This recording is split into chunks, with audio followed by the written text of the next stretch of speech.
नमस्कार, मैं हूं आपके साथ अनुराग मुस्कान। बहस के नंबर 1 शो ताल ठोक के में आपका बहुत बहुत स्वागत है। बुलडोजर जस्टिस पर सुप्रीम कोर्ट ने आज अपना फैसला सुना दिया है। सुप्रीम कोर्ट की बेंच ने बुलडोजर एक्शन के खिलाफ फैसला सुनाते हुए बेहद सख्त टिप्पणियां की हैं। कोर्ट की टिप्पणी उन लोगों के लिए मरहम जैसी है जिसका सब कुछ पीले पंजे की चपेट से खत्म हो गया। सुप्रीम कोर्ट ने आज अपने फैसले से बुलडोजर एक्शन पर लक्ष्मण रेखा खींची है और तय कर दिया है कि बुलडोजर कार्रवाई से पहले राज्यों की सरकारों को क्या क्या कदम उठाने होंगे। इस फैसले के आने के बाद नेताओं की जुबान बुलडोजर के माफिक बीजेपी सरकारों पर चलने लगी। समाजवादी पार्टी, कांग्रेस समेत कई मौलानाओं ने सुप्रीम कोर्ट के फैसले का स्वागत तो किया, लेकिन बीजेपी सरकारों को जमकर खरी खोटी सुनाई है। अब देखिए बहस क्यों जरूरी है, मैं बता देता हूं। बहस इसलिए जरूरी है क्योंकि बुलडोजर एक्शन पर सुप्रीम कोर्ट ने गाइडलाइंस जारी कर दी हैं, जिन्हें समझना बहुत जरूरी है। गाइडलाइंस जारी करते वक्त सुप्रीम कोर्ट ने सख्त टिप्पणियां की हैं, उन्हें समझना जरूरी है। फैसले के बाद बीजेपी शासित राज्यों में बुलडोजर एक्शन रुक सकता है, ये बड़ी बात है। गाइडलाइन से महाराष्ट्र, झारखंड चुनाव पर क्या कोई असर पड़ेगा, ये जानेंगे। और गाइडलाइन से बीजेपी सरकारों की मुश्किलें क्या वाकई में बढ़ गई हैं, ये बहुत सारे सवाल हैं जिन पर ताल ठोकना बहुत जरूरी है और सवाल पूछना बहुत जरूरी है। लेकिन उससे पहले एक छोटी सी रिपोर्ट देखना भी बहुत जरूरी है।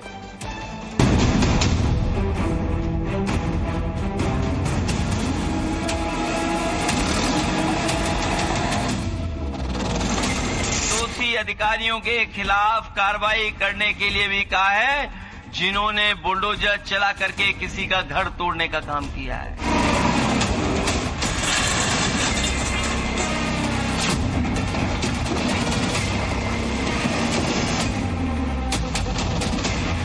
सरकार की मंशा नहीं कि किसी का मकान गिरावे।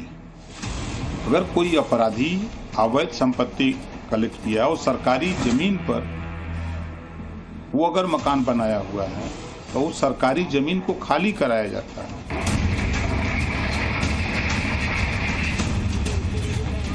ऐसे लोगों के खिलाफ कार्रवाई भी होनी चाहिए, जिन लोगों की दुनिया को लूट दिया गया है, बर्बाद कर दिया गया है।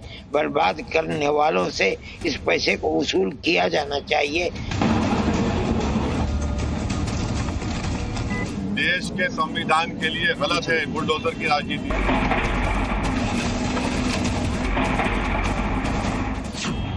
कहीं ना कहीं ये एक राजनीतिक टूल था, ब्यूरोक्रेटिक नेताओं का अहंकार था, जिसमें रूल ऑफ लॉ सबसे बड़ी कैजुअलिटी थी।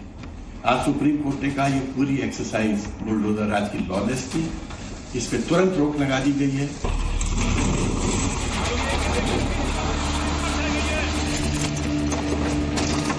सुप्रीम कोर्ट का ये रिजल्ट जो है ये बड़ा तमाचा विशेष करके योगी को लगा है, जो बुलडोजर की बात करते हैं, बुलडोजर बाबा की बात करते हैं।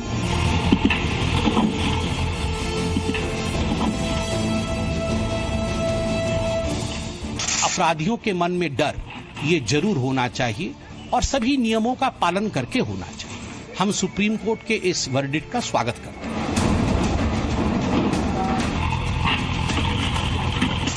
बुलडोजर पर्याय बन गया था राजनीतिक हथियार के।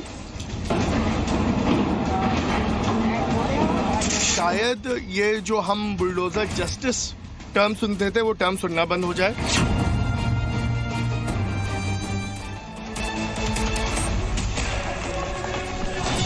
चलिए, बुलडोजर प्रहार नया मॉडल होगा तैयार, ये बहुत बड़ा सवाल है। अब मैं अपने पैनल से आपका इंट्रोडक्शन करा देता हूं। देखिए, बीजेपी से प्रवक्ता मनीष शुक्ला यहां मौजूद है मेरे साथ स्टूडियो में। कांग्रेस की प्रवक्ता पूजा त्रिपाठी हमारे साथ आज मौजूद रहेंगी। इसके अलावा शेख अलीमुद्दीन असादी साहब यहां मौजूद हैं, मुस्लिम स्कॉलर। हाजी रंगरेज हैं MIM से मेरे साथ प्रवक्ता। अमितोष पारेख हैं हमारे साथ, विश्व हिंदू परिषद के स्पोक्स पर्सन। हाजिर खान हैं, इस्लामिक स्कॉलर, यहाँ मौजूद हैं मेरे साथ।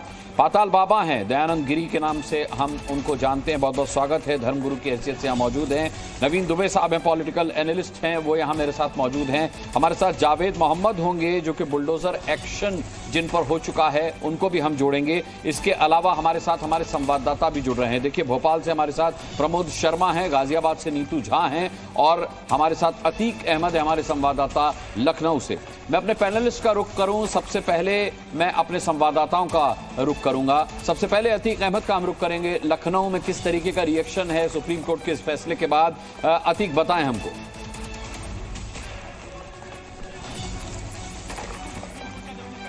कि बुलडोजर की कार्रवाई पर रोक लगा दी जाए। ऐसे में तमाम जो पब्लिक है, जनता, उनसे बात कर लेते हैं कि आखिर जो ये फैसला सुप्रीम कोर्ट का आया है इस पर उनकी क्या प्रतिक्रिया, वो क्या कैसे मानते हैं। सुप्रीम कोर्ट ने जो फैसला दिया है कि बुलडोजर की कार्रवाई पर रोक लगानी चाहिए, ऐसे में जो गाइडलाइन उसको फॉलो करना चाहिए, 15 दिन समय देना चाहिए। तो राज्य सरकारों पर अब रोक लगी बुलडोजर को लेकर। क्या नाम है? देखिए, मेरा नाम मोहम्मद नफीस, मैं पीस पार्टी लखनऊ का जिला अध्यक्ष हूँ। सुप्रीम कोर्ट ने जो फैसला दिया है, सुप्रीम कोर्ट संविधान के अधीन आता है। संविधान का ही राज होना चाहिए, ना कि किसी का तंत्र या गुंडा तंत्र या राष्ट्र तंत्र। यहाँ जो तंत्र होना चाहिए वो संविधान तंत्र होना चाहिए। जिस तरीके से अफसरशाही और जिस तरीके से इन्होंने अफसरशाही और पूरी तरीके से संविधान के विपरीत काम करके बुलडोजर चलाने का काम किया है, इस तरीके जो फैसला आया है बहुत बेहतरीन फैसला है। बिल्कुल, आप क्या कहना है कि कैसा लगता है, क्यों लगता है कि जो फैसला जो आया सुप्रीम कोर्ट का, कैसे देखते हैं इसको आप? ये बहुत अच्छा फैसला है और ये फैसला बहुत पहले आ जाना चाहिए था। अब इसमें एक चीज़ और चीज़ें हैं, काफ़ी चीज़ें। अब इसमें एक चीज़ और है कि जिन लोगों के मकान। चलिए ठीक है अतीक, मैं लौटूंगा आपके पास। अब रुक करूंगा भोपाल का। प्रमोद शर्मा हमारे साथ मौजूद है। प्रमोद, भोपाल में किस तरीके का रिएक्शन है इस फैसले के बाद, फटाफट बताइए। देखिए, जिन पर बुलडोजर कार्रवाई हुई थी और जिनको मौका नहीं दिया गया, जिनका घर अतिक्रमण मान के तोड़ दिया गया, अब वो तस्वीर मैं आपको दिखाता हूं। ये जो आपको हिस्सा दिखाई नजर आएगा, ये घर का, ये वो पीड़ित लोग हैं जिनके घर को बुलडोजर से तोड़ दिया गया था। ये किसी मामले में इन्हें आरोप में FIR दर्ज हुई और आनंद फानन में बुलडोजर चला। नोटिस कब मिला वो इनसे बातचीत के जरिए जानूंगा मैं। लेकिन अब सुप्रीम कोर्ट के आदेश के बाद इनकी राय क्या है? क्या ये मुस्कुरा रहे हैं या इनका जो न्याय है घर तोड़ने के बाद वो अधूरा है? ये पूरा आप देखेंगे तो ये फिर से कंस्ट्रक्ट हो गया है और ये तोड़ते वक्त ये कहा गया कि अतिक्रमण है। क्या नाम है आपका? बिलाल खान। बिलाल, आपका घर कब तोड़ा गया था और क्यों तोड़ा गया आखिरकार?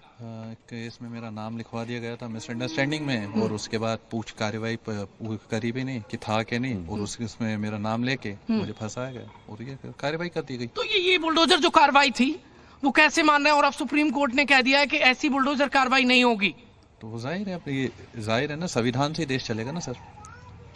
अब जाहिर है सरकार अपने फैसले सुना, ठीक है, बहुत अच्छी बात है। नीतू झा का रुख करेंगे गाजियाबाद। लौटूंगा प्रमोद, समय रहा तो आपके पास। नीतू, गाजियाबाद वालों का रिएक्शन क्या है, जरा हमें बताएं।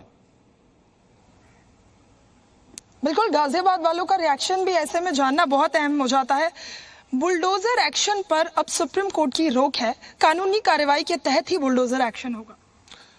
मैडम, मैं कहना चाहता हूं, सरकार, बीजेपी सरकार जो गैंगस्टरों के साथ, बलात्कारियों के साथ जो भी एक्शन गवर्नमेंट ले रही है, मैं बाबा का बहुत समर्थन करता हूं और मैं चाहता हूं कि मेरे देश में, मेरे भारत में, मेरे प्रदेश में अमन शांति बनी रहे। तो मैं इस फैसले का समर्थन नहीं करता हूं। मैं बाबा की गवर्नमेंट को समर्थन करता हूं, मैं योगी आदित्यनाथ को समर्थन करता हूं। मेरा कहना यही है। Bulldozer action. चलिए ठीक है, लौटेंगे प्रमोद, नीतू और अतीक। फिलहाल के लिए आपका बहुत बहुत धन्यवाद। अगर समय रहा तो वापस लौटूंगा आपके पास। अब डिबेट का रुख करते हैं। मनीष शुक्ला जी एक गाना भगवान के घर देर है अंधेर नहीं है, अभी गेस्ट रूम में हाजी रंगरेज साहब इस गाने का एक शब्द बदलकर गुनगुना रहे थे, कह रहे थे कानून के घर देर है अंधेर नहीं है। हमने देखा फैसले को किस तरीके से लोग ले रहे हैं, स्वागत कर रहे हैं और ऐसे देख रहे हैं जैसे कि योगी सरकार की बहुत बड़ी किरकिरी हुई है। बुलडोजर एक्शन पर बुलडोजर चलते पहली बार देखा लोगों ने। देखिए अनुराग जी, भारतीय जनता पार्टी और भारतीय जनता पार्टी की सरकारें कानून, संविधान और विधि को मानने वाली हैं। सुशासन, हमारी सरकारों का स्पष्ट मानना है कि सुशासन की पहली शर्त कानून का पालन होता है और इस दृष्टि से भारतीय जनता पार्टी। कानून का पालन नहीं हो रहा था? नहीं, मेरी बात कंप्लीट हो जाएगी तो पूरा विषय आ जाएगा। और इस दृष्टि से भारतीय जनता पार्टी माननीय सर्वोच्च न्यायालय के इस फैसले का स्वागत करती है और भारतीय जनता पार्टी का मानना है, हमारी सरकार का मानना है, इस फैसले से अपराधियों के मन में डर पैदा होगा और इस फैसले से माफिया प्रवृत्ति के लोगों से, संगठित अपराध करके जो जनधन इकट्ठा करते हैं, ऐसे लोगों पर नकेल कसने में आसानी होगी। हाँ, कैसे कैसे? देखिए, माननीय सर्वोच्च न्यायालय का फैसला अगर सभी लोग पढ़ेंगे तो उसमें स्पष्ट है और वर्गीकरण स्पष्ट किया गया है कि अगर सरकारी भूमि पर, किसी जल मार्ग पर, रेल मार्ग पर, सड़क मार्ग पर या ग्राम सभा की जमीन पे, नजूल की जमीन पे अगर कब्जा है या माननीय किसी भी न्यायालय का आदेश है बुलडोज करने की, तो उस पर सरकार कार्रवाई कर सकती है विहित प्रक्रिया का पालन करते हुए। जो विभिन्न प्रकार के जो निकाय हैं उनके जो नियम है उसके अनुरूप उस पर कार्रवाई कर सकती है। और उत्तर प्रदेश में अगर हम कहें तो उत्तर प्रदेश में पिछले 7 साल में एक भी कार्रवाई विधि विरुद्ध नहीं हुई है, कानून का अनुपालन हुआ है, जो विहित प्रक्रिया होती है उसका पालन हुआ। मैं एक एग्जाम्पल दूंगा जिसपे सबसे ज्यादा अखिलेश यादव दुखी हुए थे दो विषयों पे। एक मुख्तार अंसारी के होटल गजल पर जब बुलडोजर चला, उस पर करीब 1.5 माह माननीय उच्च न्यायालय इलाहाबाद में उस पर बहस हुई, नोटिस तामील की गई थी, सारी जो विहित प्रक्रिया थी उसको पूरा किया गया था। और मुईद अहमद जो बलात्कारी था, उसके यहाँ जो बेकरी पर बुलडोजर चला था, उसको ये बताया गया कि ये रेप के नाते से किया गया। तो एक बात और मैं कहूँ, उत्तर प्रदेश में हत्या, लूट, डकैती, बलात्कार के आरोप सिद्ध होने पर भी किसी के ऊपर बुलडोजर की कार्रवाई नहीं हुई है। बुलडोजर की कार्रवाई अवैध निर्माण, मानक के विपरीत निर्माण या सरकारी और गैर सरकारी जमीन पे कब्जे के आधार पर। चलिए, मैंने मान लिया, बाकी तो पोल खोलेंगे यहाँ जो